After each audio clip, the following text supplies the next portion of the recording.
सीने पर वो बजरंग दल का कार्यकर्ता कूदा, उसको पत्रकार मत कहिएगा, ये फोटोग्राफर ही मत कहिएगा, वो बजरंग दल का कार्यकर्ता जिसके सीने पे कूदा, उसका नाम तो एनआरसी में आ चुका था।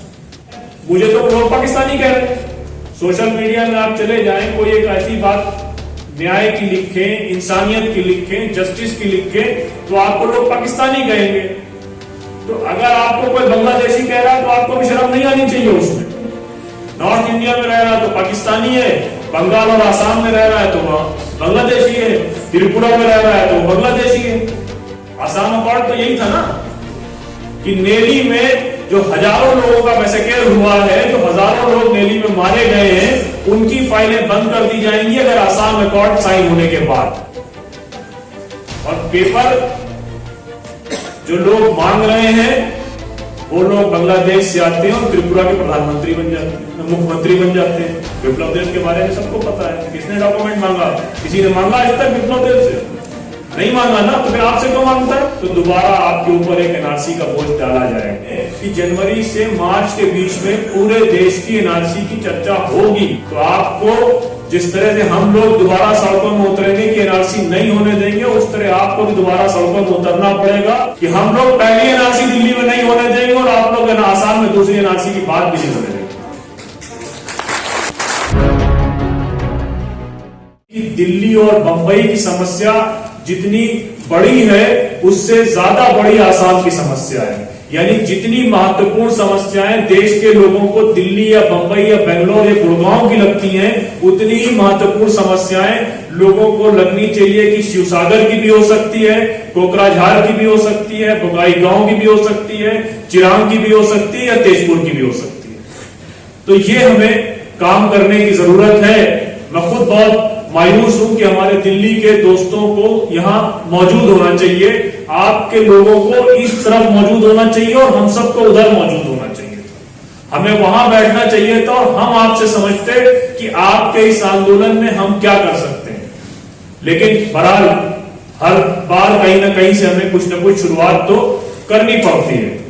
अगर आप पूरे देश में, हम लोग जब आसाम के सीए में, मैं कोकराझार भी गया था, चिरांग भी गया था, जब हम लोग रिपोर्ट बना रहे थे एनआरसी की, तो जब वापस आके बात करते थे तो किसी को यकीन नहीं होता कि इस तरह की भी समस्या देश में हो सकती है, कि कोई आदमी ऐसा भी होगा जो डी वोटर होगा, कि कोई भी व्यक्ति उसके पड़ोस में झगड़ा हो जाए और वो बॉर्डर पुलिस पे जाके एक एप्लीकेशन दे दे और वो डी वोटर हो जाए, या बॉर्डर पुलिस वाले को कुछ समझ में नहीं आया तो उसने एक नोटिस भेज दी। लोगों को यही समझ में नहीं आता था कि पुलिस के अलावा भी कोई पुलिस हो सकती है।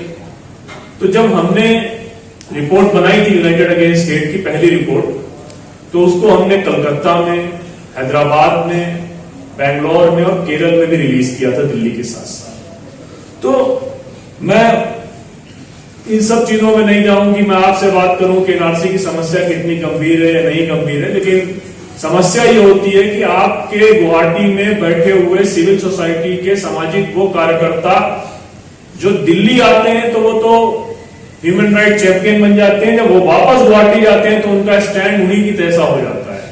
वही स्टैंड गुवाहाटी के मीडिया का होगा, वही स्टैंड गुवाहाटी के सामाजिक कार्यकर्ताओं का होगा और वही प्रोग्रेसिव लोगों का भी होगा। और जैसा कि हिरेन गोयल साहब का है कि उन्होंने, मेरे साथ का वाकया है कि उन्होंने 1.5 घंटे मुझसे बातचीत करी, बातचीत में कहा कि एनआरसी सही नहीं है, जिस अंदाज से एनआरसी हुई वैसे नहीं होनी चाहिए थी। और उसके बाद जब हमारी रिपोर्ट रिलीज हुई तो गुवाहाटी में हमारे खिलाफ एक प्रेस कॉन्फ्रेंस कर दी, और फिर जब दिल्ली आए जामिया के एक प्रोग्राम में तो हमारी रिपोर्ट की बहुत तारीफ करी। तो ये एक समस्या है और वो रहेगी, क्योंकि वहां की सोसाइटी में भी लोगों को ये लगता है कि आपके मुद्दों की या आपकी कोई खास इंपॉर्टेंस नहीं है। हमको अपनी इंपॉर्टेंस, आपको अपनी इंपॉर्टेंस, अपनी महत्वपूर्णता क्रिएट करनी पड़ेगी, बनानी पड़ेगी कि हम भी आपके समाज के लिए उतने ही महत्वपूर्ण हैं जितने दूसरे लोग। अभी आपने तहसील ने जैसे बात कही कि एनआरसी की लिस्ट आई और एनआरसी की लिस्ट में जाहिर हो गया कि हमारे नंबर कम है। दरअसल एनआरसी जो पॉलिटिक्स, अब जिसकी नकेल, जो पहले ये बात कही जाती थी कि ये एथनिकल लड़ाई है, पहचान की लड़ाई है, वो लड़ाई अब सीधे सीधे हिंदू और मुसलमान की। और इस लड़ाई की में असल नकेल जो है वो राष्ट्रीय स्वयंसेवक संघ के हाथ में है। और जिसको लगता है कि पूरी दुनिया, तो छोड़ दीजिए, भारत के रहने वाले बुद्धिजीवी, पत्रकार और दूसरे तमाम अकादमिक लोग आसाम के बारे में चिंता नहीं करते हैं, तो आसाम को हम गुजरात से बड़ी अपनी लेबोरेटरी बनाएंगे। और उसी लेबोरेटरी को बनाने के तहत उन्होंने एनआरसी कहा। जब उनको ये लगा कि एनआरसी में हमारा प्रयोग विफल रह गया है, तो क्या है भाई, एनआरसी क्या थी? एनआरसी तो ये है कि हर शहर में छोटे छोटी आबादी हो जाए और वो पड़ी रहे। एक छोटे 500 लोग शहर के किनारे पड़े हुए हैं, कहना ये कौन लोग हैं? तो ये कहा जाए ये वो लोग हैं जिनके एनआरसी में नाम नहीं है। तो जाहिर सी बात है वो कौन होंगे? मुसलमान होंगे, क्योंकि सीए से उनको नागरिकता नहीं मिलेगी। लेकिन वो प्रैक्टिकल कुछ समय के लिए रुक गया। जब वो प्रैक्टिकल कुछ समय के लिए रुक गया, तो अब एक नई चीज लाई गई है। वो क्या है? एविक्शन। हम सबको मालूम है कि एनआरसी में भी अपोज किस चीज का है कि जो Muslim majority area Brahmaputra valley में रह रहा है, जो बीटीसी के इलाकों में रह रहा है, जो खुद गुवाहाटी के कामरूप से लेकर करीमगंज से लेकर बरपेटा और ये धुबरी तक जाता है, ग्वालपाड़ा होते हुए, वो सारा का सारा मुस्लिम पॉकेट, मुस्लिम आबादी है, वो नदी के दोनों तरफ रह रही है। और नदी के बहाव के कारण, रिवर फ्लो के कारण वो अपने घर बदलते हैं, तो उनके पहचान पत्र, उनके पेपर्स गायब हो जाते हैं, पेपर कोई नहीं है। तो जब उनके पास अपनी आइडेंटिटी का कोई पेपर नहीं बचा बाढ़ के कारण एनआरसी में, और जिनको ग्राम पंचायत के पेपर बनाने पड़े, वो अपनी प्रॉपर्टी का पेपर कैसे दिखाएंगे? इसीलिए एविक्शन का नाम कि, और हम सबको मालूम है, और ये बात आज से एक दिन पहले, यानी कि कल के दिन ही जो है वो अयोध्या का फैसला आया था, और उसमें जस्टिस जेएस वर्मा का एक स्टेटमेंट बहुत मशहूर हुआ था कि सुप्रीम कोर्ट सुप्रीम है, इनफेलेबल नहीं है। देखिए, उससे ऐसा नहीं कि गलती नहीं हो सकती। तो कोर्ट का तो मामला यह है कि कोई भी आदमी कोर्ट में जाएगा तो कोर्ट आंख में पट्टी बांधकर एक फैसला दे देगा कि सरकारी जमीन अगर है तो उसमें हटाना चाहिए। उसका क्या बैकग्राउंड है, कैसे लोग आबाद हुए हैं। दिल्ली के पास फरीदाबाद में अरावली की रेंज में 5000 से अधिक लोग रह रहे थे, उनको आपने हटा दिया। तो कोई भी सरकार अगर ये कहती है कि कोर्ट का फैसला है, तो कोर्ट का फैसला सिर्फ एविक्शन का नहीं है, कोर्ट का फैसला रिहैबिलिटेशन का भी। तो जितनी तेजी से आपने देखा होगा उस वीडियो में कि पुलिस वाले गोली चला रहे हैं धौलपुर 2 में, दरंग जिले में, क्या उतनी ही तेजी से सरकार की मशीनरी ने रिहैबिलिटेशन की बात करी, पुनर्वास की बात करी? तो जब आप एविक्शन की बात करते हैं तो उससे पहले आपको रिहैबिलिटेशन की बात करनी चाहिए।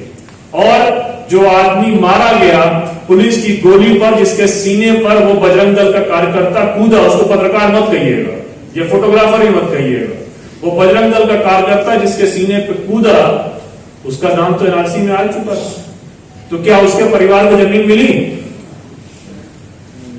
तो बुनियादी बात यह है कि हम जब बात करते हैं कि भाई हमारा एनआरसी में नाम आ जाए, अच्छा है, तो मुझे तो लोग पाकिस्तानी कह रहे हैं। सोशल मीडिया में आप चले जाएं, कोई एक ऐसी बात न्याय की लिखें, इंसानियत की लिखें, जस्टिस की लिखें, तो आपको लोग पाकिस्तानी कहेंगे।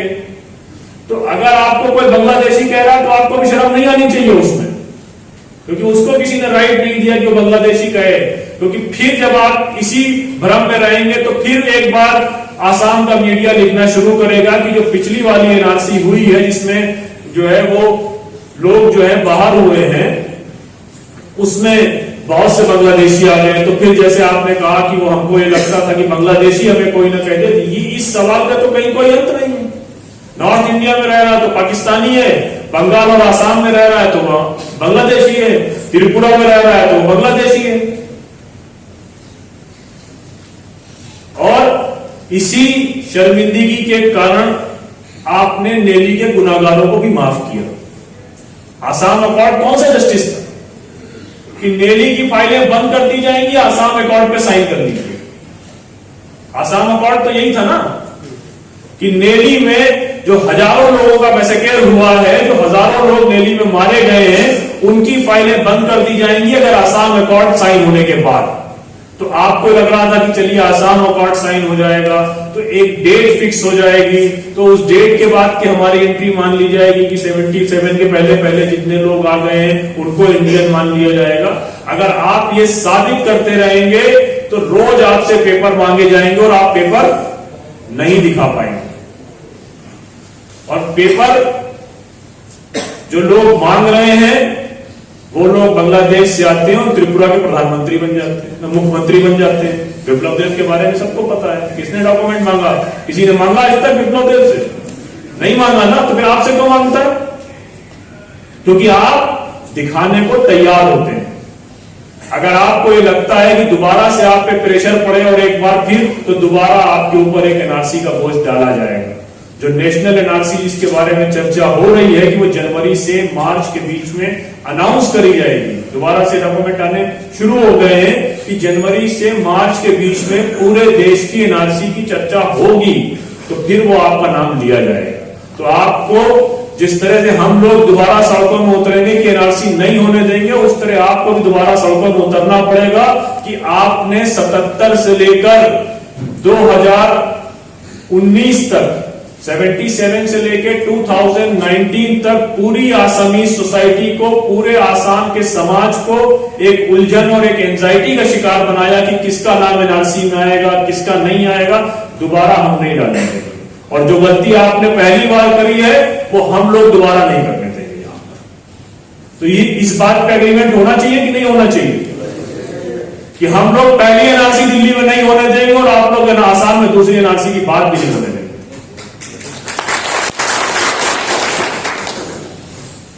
फिर आपको पूरे देश में वकीलों के पास जाना चाहिए कि हमारे सर पर हमारी नागरिकता को साबित करने के लिए एक ऐसे ट्रिब्यूनल को सेट कर दिया गया है कि जिसमें कोई भी आदमी 9 साल वकालत करने के बाद सिर्फ 9 इयर्स का है ना, फॉरेन ट्रिब्यूनल का मेंबर बनने के लिए सिर्फ 9 इयर्स की पासिंग एलिजिबिलिटी है, ड्यूरेशन 9 साल पहले अगर उसने किसी ने एलएलबी किया है तो उसको हम मेंबर बना देंगे।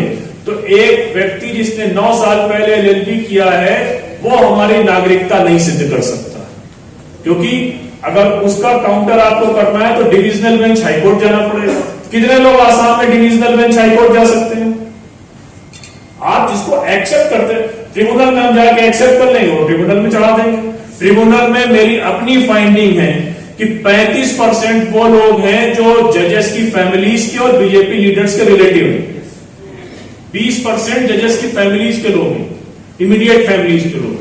तो कंडेम करना पड़ेगा, क्योंकि एनआरसी में जो हम बार बार कहते हैं कि अभी 10% लोग बैठ गए, फला हो गए, तो एनआरसी में जो 19,67,700 लोग, 19,67,700 लोग जो बाहर हुए हैं, क्या ये नंबर कम है? कौन लोग हैं वो लोग? 19 लाख में अगर आप उसको रिफाइन कर लें कि वो रिलेटिव्स को भी ऐड कर लें, बाकी को भी ऐड कर लें, तो जो 5-6 लाख, सिर्फ मैं मुसलमानों की बात नहीं कर रहा हूं, 5-6 लाख से ऊपर तो लोग होंगे। 5 लाख आबादी कम है कि कोई भी आदमी 5 लाख लोगों को की सिटीजनशिप ले लेगा? कैसे ले लेगा? क्या 5 लाख आपको कम नंबर लगते हैं? वो 5 लाख वही लोग हैं जो दलित होंगे, जो पिछड़े होंगे, जो लैंडलेस होंगे, जो मुसलमान होंगे, वो वही होंगे जो अपने पेपर बनवाने की ताकत नहीं रखते हैं, जिनके पास इतने पैसे नहीं है कि वो आईडी पेपर बनवा सके। तो हमको तो इसका भी अपोज करना चाहिए कि जो लोग, क्योंकि ये जो आपके यहाँ जो कानून है वो क्या कहता है कि बर्डन किस पे है? अपनी सिटीजनशिप को प्रूव करने का बर्डन किस पे है? हम पे है। हमारा जो राइट टू फूड का टारगेट है, जो राइट टू एजुकेशन का टारगेट है, यानी कि हमको जो अधिकार सरकार से मिलने चाहिए वो सरकार हमको अधिकार नहीं दे रही। हमारी नौकरी का अधिकार हमको नहीं दे रही, हमको खाने का अधिकार, हमको खाना दोनों टाइम का नहीं दे रही है। कितने लोग जो है बिलो पॉवर्टी लाइन रह रहे हैं उस लिस्ट में, और हमसे ये कह रही है कि आप ये साबित करिए कि आप इस देश के नागरिक हैं। कौन करेगा वकील? आसाम सरकार करे ना वकील, मैं थोड़ी वकील करूंगा, या वो आदमी वकील करे जो एप्लीकेशन लगाकर आया है कि मैं डाउटफुल सिटीजन। इस पे पूरे देश में आंदोलन करने की जरूरत है, और केवल दिल्ली से काम नहीं चलेगा। हमको ये बात तमिलनाडु में भी कहनी पड़ेगी जाकर कि जब आप सीए लाते हैं तो फिर श्रीलंका का नाम क्यों नहीं लेते हैं? श्रीलंका में भी लोग वहां पर सैकड़ों साल तमिल लोगों के साथ में अत्याचार हुआ है, तो उनका नाम क्यों नहीं लेते आप? एक बड़ा दायरा अपनी लड़ाई का बनाना पड़ेगा। आपको मद्रास में भी इसी तरह का एक प्रोग्राम करना पड़ेगा।